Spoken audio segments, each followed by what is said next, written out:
morning guys, dito na naman po tayo sa New Zealand pa rin, sa New Plymouth, New Zealand. Ayan po, yan po yung tagpo kung saan sila yung nag-guide, nag-assist para makapag-berthing o tayo yung makadaong sa port. Yan po, napakaganda ng lugar. May mga malilit na islands. Yan, very nice port po mga guys.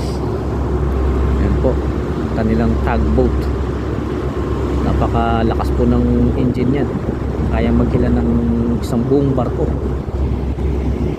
Ayan mga guys, sa New Plymouth. So after dito, mamaya tatawid kami papuntang Sydney. So hanggang 2 PM lang po kami dito mga guys. Ayan po kanilang port, napakalinis, may kalamigan din po yung panahon